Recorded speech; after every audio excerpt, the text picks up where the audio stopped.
Hello ಎಲ್ಲರಿಗೂ, Lakshmi family ಝೋನ್ಗೆ ಸ್ವಾಗತ. ಇವತ್ತಿನ ವಿಡಿಯೋದಲ್ಲಿ ಬ್ಯಾಂಗ್ಳೂರಿಂದ 450 ಕಿಲೋಮೀಟರ್ ದೂರದಲ್ಲಿ ನೆಲೆಸಿರೋ ಶ್ರೀ ಸಿಗಂದೂರ್ ಚೌಡೇಶ್ವರಿ ತಾಯಿನ ನೋಡೋಕ್ಕೆ ಹೋಗ್ತಿದ್ದೀವಿ. ಈ ಟೆಂಪಲ್ಗೆ ಹೆಂಗೆ ರೀಚ್ ಆಗಬೇಕು ಮತ್ತು ಯಾವ ಥರ ಬಸ್ ಕನೆಕ್ಟಿವಿಟಿ ಇದೆ ಅಂತ ಈ ವಿಡಿಯೋದಲ್ಲಿ ನಿಮಗೆ ತಿಳಿಸ್ತೀನಿ. ಇದ್ರ ಜೊತೆ ನಾವು ಜೋಗ್ಫಾಲ್ಸ್ನ ಕೂಡ ಯಾವ ಥರ ಬಸ್ಸಲ್ಲೇ ಕವರ್ ಮಾಡೋದು ಅಂತ ನೋಡೋಣ. ಬ್ಯಾಂಗ್ಳೂರಿಂದ ಸಿಗಂದೂರ್ಗೆ ರೀಚ್ ಆಗೋಕ್ಕೆ 2 ರೂಟ್ ಇದೆ.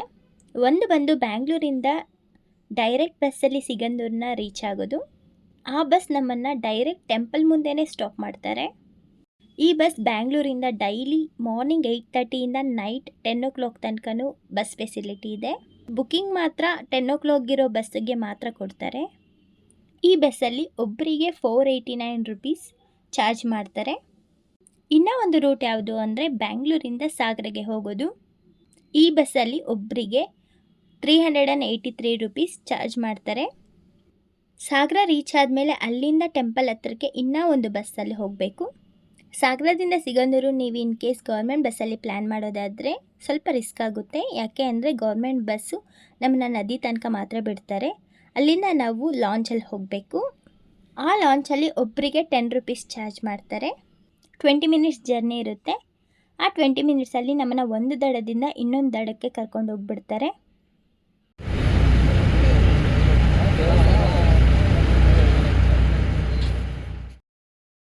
ಅಲ್ಲಿಂದ ಟೆಂಪಲ್ ಹತ್ರಕ್ಕೆ ಜೀಪಲ್ಲಿ 30 ರುಪೀಸ್ ಕೊಟ್ಟು ಹೋಗಬೇಕು. ಇನ್ ಕೇಸ್ ಗೌರ್ಮೆಂಟ್ ಬಸ್ ಅಲ್ಲದೆ ಪ್ರೈವೇಟ್ ಬಸ್ಸಲ್ಲಿ ಏನಾದರೂ ಹೋದರೆ ಅವರು ನಮ್ಮನ್ನು ಡೈರೆಕ್ಟ್ ಟೆಂಪಲ್ ಹತ್ರನೇ ಬಿಡ್ತಾರೆ. ಒಬ್ಬರಿಗೆ 60 ರುಪೀಸ್ ಚಾರ್ಜ್ ಮಾಡ್ತಾರೆ. ಈ ಟ್ರಿಪ್ನ ನಾನು ಅಮ್ಮ ಈ ಲಾಂಚ್ ಎಕ್ಸ್ಪೀರಿಯೆನ್ಸ್ ಮಾಡಬೇಕು ಅಂತಲೇ ಹೋಗ್ತಿರೋದು. ಸೊ ಅದನ್ನು ಯಾವ ಥರ ಕವರ್ ಮಾಡಬೇಕು ಅಂತ ತಿಳಿಸ್ಕೊಡ್ತೀನಿ, ಬನ್ನಿ.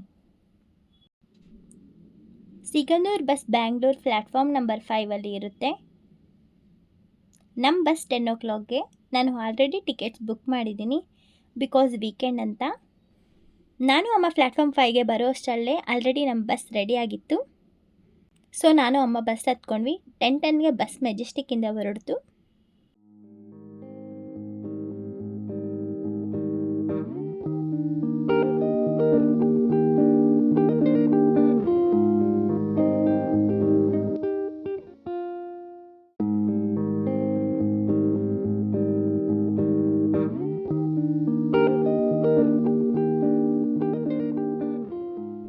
ನಮ್ಮ ಬಸ್ ಡಿನ್ನರ್ಗೆ ಸ್ಟಾಪ್ ಮಾಡಿಲ್ಲ.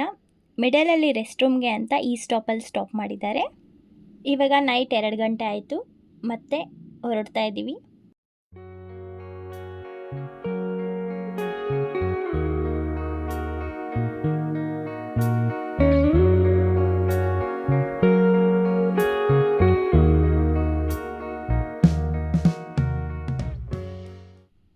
ಈ ಜರ್ನಿ ಅಂತೂ ತುಂಬ ಚೆನ್ನಾಗಿದೆ. ಎಲ್ಲಿ ನೋಡಿದ್ರೂ ತೆಂಗಿನಕಾಯಿ ಮರಗಳು, ಗುಡ್ಡ, ಹೊಲ, ಗದ್ದೆ, ಅಲ್ಲಲ್ಲಿ ಒಂದು ಮನೆ, ಕಣ್ಣಿಗೆ ಕಾಣುವಷ್ಟು ಗ್ರೀನರಿ. ಈ ಗ್ರೀನರಿ ನೋಡಿಕೊಂಡು ಜರ್ನಿ ಮಾಡ್ತಾಯಿದ್ರೆ ಎಷ್ಟೇ ಜರ್ನಿ ಮಾಡಿದ್ರೂ ಟಯರ್ಡ್ ಆಗಲ್ಲ, ಬೋರ್ ಆಗಲ್ಲ. ಬ್ಯಾಂಗ್ಳೂರಲ್ಲಿ ಬೆಳಗ್ಗೆ ಆದರೆ ಗಾಡಿ ಸೌಂಡು, ಟ್ರಾಫಿಕ್ಕು ಅವೇ ನೋಡಿರ್ತೀವಿ. ಬಟ್ ಈ ಜರ್ನಿಯಲ್ಲಂತೂ ಬೆಳಗ್ಗೆ ಆಗಿದ ತಕ್ಷಣ ಈ ಗ್ರೀನರಿನ ಎದ್ದು ನೋಡ್ತಾ ಇದ್ರೆ ತುಂಬ ಚೆನ್ನಾಗಿರುತ್ತೆ.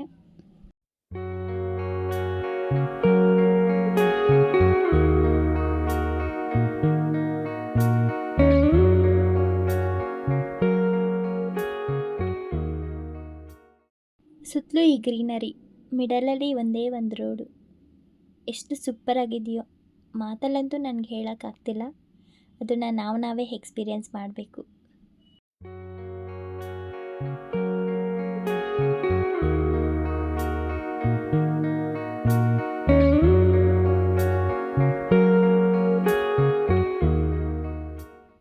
ನಾನಂತೂ ಸೂರ್ಯ ಹುಟ್ಟೋದು ನೋಡಿ ಎಷ್ಟು ಡೇ ಆಯಿತು, ತುಂಬ ದಿನ ಆದಮೇಲೆ ನೋಡ್ತಿದ್ದೀನಿ.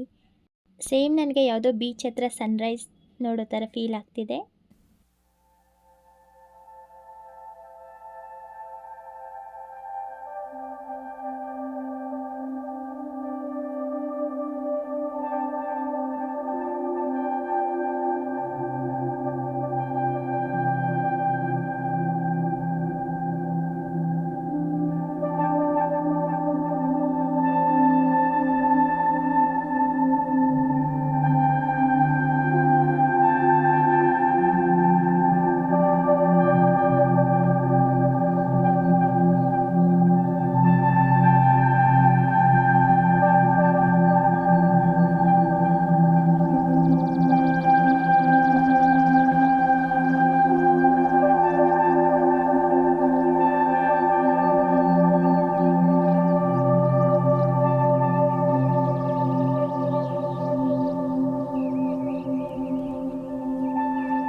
ನೋಡಿ, ನಾವು ಟೆಂಪಲ್ ಹತ್ರ ತುಂಬ ನಿಯರ್ ಆಗಿದ್ದೀವಿ. ಇದೇನೇ ಶ್ರೀ ಸಿಗಂದೂರು ಚೌಡೇಶ್ವರಿ ಟೆಂಪಲ್ದು ಮೇನ್ ದ್ವಾರ.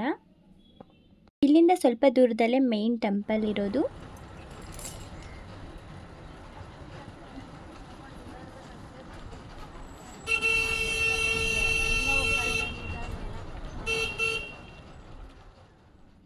ಅಲ್ಲಿ ನೋಡಿ, ಇಲ್ಲಿ ನಿಂತಿರೋ ಬಸ್ಗಳೆಲ್ಲನೂ ಬ್ಯಾಂಗ್ಳೂರಿಂದನೇ ಬಂದಿರೋದು. ಸೊ ಬಸ್ ಕನೆಕ್ಟಿವಿಟಿಗೆ ಏನೂ ತೊಂದರೆ ಆಗಲ್ಲ, ಆರಾಮಾಗಿ ಬರ್ಬೋದು. ನಮ್ಮನ್ನು ಟೆಂಪಲ್ ಹತ್ರ 9 o'clockಗೆ ತೊಗೊಬಂದುಬಿಟ್ಟಿದ್ದಾರೆ. ಬಸ್ ನಮ್ಮನ್ನು ಡೈರೆಕ್ಟ್ ಟೆಂಪಲ್ ಹತ್ರನೇ ಬಿಡ್ತಾರೆ. ಸೊ ಈ ರೂಟಲ್ಲಿ ಬರೋದಾದರೆ ನಮಗೆ ಏನೂ ತೊಂದರೆ ಆಗಲ್ಲ.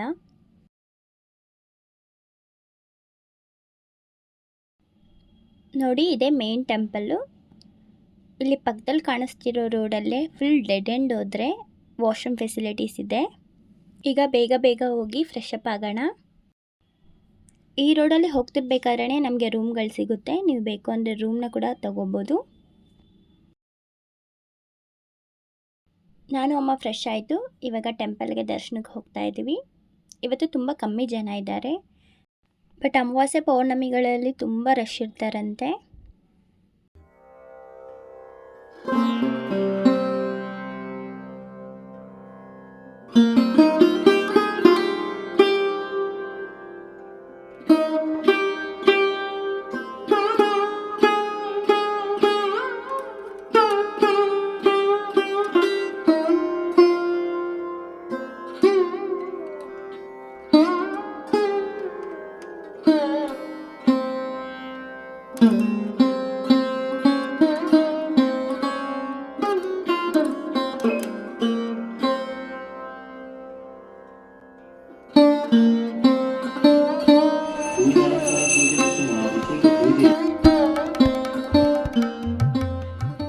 ಶ್ರೀ ಸಿಗಂದೂರು ಚೌಡೇಶ್ವರಿ ಕ್ಷೇತ್ರ ಶಕ್ತಿಪೀಠಗಳಲ್ಲಿ ಒಂದಾಗಿದೆ.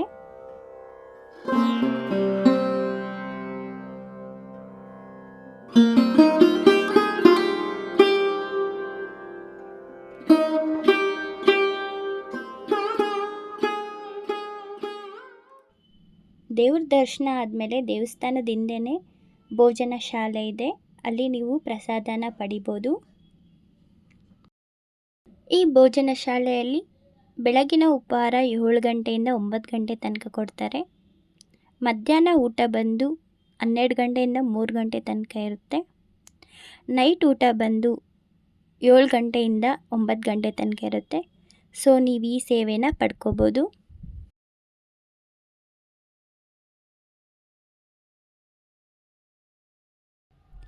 ನೆಕ್ಸ್ಟ್ ನಾವು ಜೋಗ್-ಫಾಲ್ಸ್ ನೋಡೋಕ್ಕೆ ಹೋಗಬೇಕು.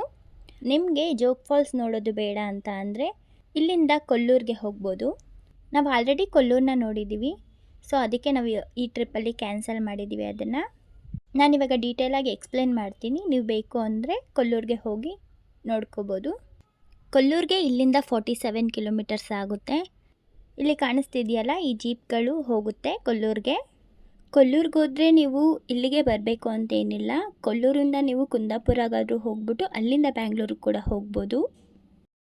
ನಿಮಗೆ ಕನ್ವೀನಿಯೆಂಟ್ ಆಗೋ ಥರ ಯಾವ ರೂಟಲ್ಲಾದರೂ ನೀವು ಬ್ಯಾಂಗ್ಳೂರನ್ನ ರೀಚ್ ಆಗ್ಬೋದು. ಟೆಂಪಲ್ ಹತ್ರದಿಂದ ಸಾಗರಕ್ಕೆ ಡೈರೆಕ್ಟ್ ಟಿ ಗಾಡಿಗಳು ಸಿಗುತ್ತೆ. ಬಟ್ ನಾವು ಈ ಟ್ರಿಪ್ ಪ್ಲ್ಯಾನ್ ಮಾಡಿರೋದೇ ಈ ಲಾಂಚಲ್ಲಿ ಹೋಗಬೇಕು ಅಂತ ಅಂದ್ಬಿಟ್ಟು. ಸೊ ನಾವು ಇಲ್ಲಿಂದ ಒಬ್ಬರಿಗೆ 30 ರೂಪೀಸ್ ಕೊಟ್ಟು ಜೀಪಲ್ಲಿ ಹೋಗ್ತಾ ಇದ್ದೀವಿ.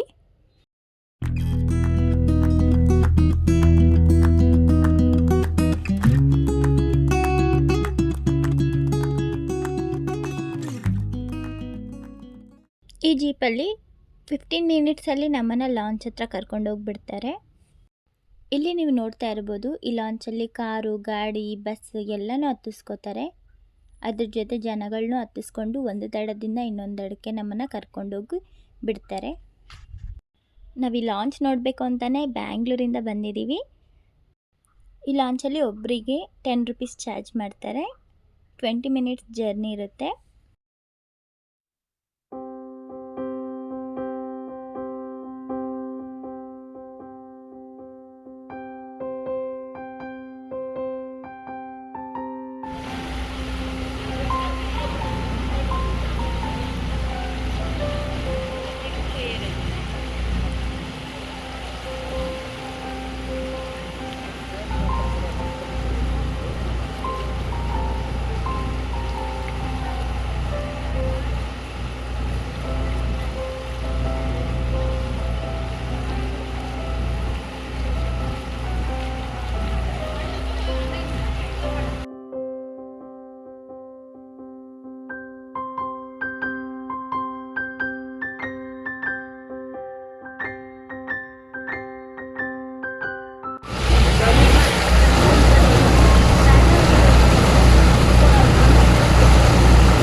ಲಾಂಚ್ ಎಕ್ಸ್ಪೀರಿಯೆನ್ಸ್ ಅಂತೂ ತುಂಬ ಚೆನ್ನಾಗಿತ್ತು.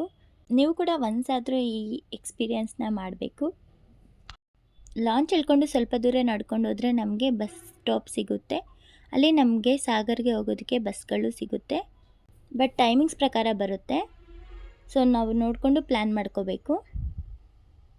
ಇಲ್ಲಿಂದ ಪ್ರೈವೇಟ್ ಬಸ್ಗಳು ಸಿಗುತ್ತೆ, ಗೌರ್ಮೆಂಟ್ ಬಸ್ಗಳು ಸಿಗುತ್ತೆ. ನೀವು ಯಾವುದಕ್ಕೆ ಬೇಕಾದ್ರೂ ಹೋಗ್ಬೋದು. ಲಾಂಚಿಂದ ಸಾಗರಗೆ 40 ಕಿಲೋಮೀಟರ್ಸ್ ಇದೆ. ಒಬ್ಬರಿಗೆ 35 ರುಪೀಸ್ ಚಾರ್ಜ್ ಮಾಡ್ತಾರೆ ಗೌರ್ಮೆಂಟ್ ಬಸ್ಸಲ್ಲಿ. 1.5 ಅವರ್ ಜರ್ನಿ ಇರುತ್ತೆ.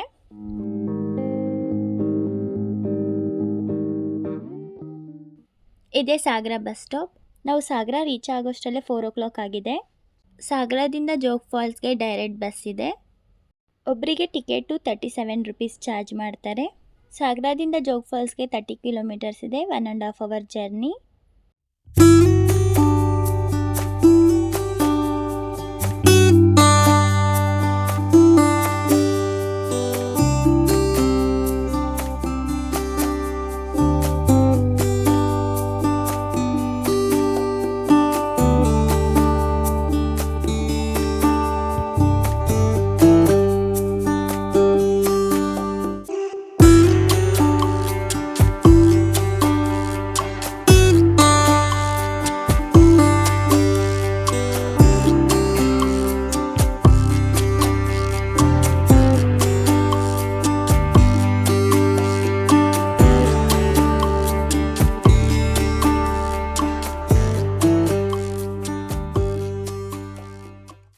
ಬಸ್ಸು ನಮ್ಮನ್ನ ಜೋಗ್-ಫಾಲ್ಸ್ ಗೇಟ್ ಮುಂದೆನೇ ಸ್ಟಾಪ್ ಮಾಡ್ತಾರೆ. ಎಂಟ್ರಿ ಆಗ್ತಿದ್ದಂಗೆ ನಾವು ಟಿಕೆಟ್ ತೊಗೋಬೇಕು. ಒಬ್ಬರಿಗೆ 20 ರುಪೀಸ್ ಚಾರ್ಜ್ ಮಾಡ್ತಾರೆ. ನೀವಿಲ್ಲಿ ನೋಡ್ಬೋದು, ಇಲ್ಲಿ ತುಂಬ ಏನೇನೋ ಕನ್ಸ್ಟ್ರಕ್ಟ್ ಮಾಡ್ತಾ ಇದ್ದಾರೆ ಇನ್ನು.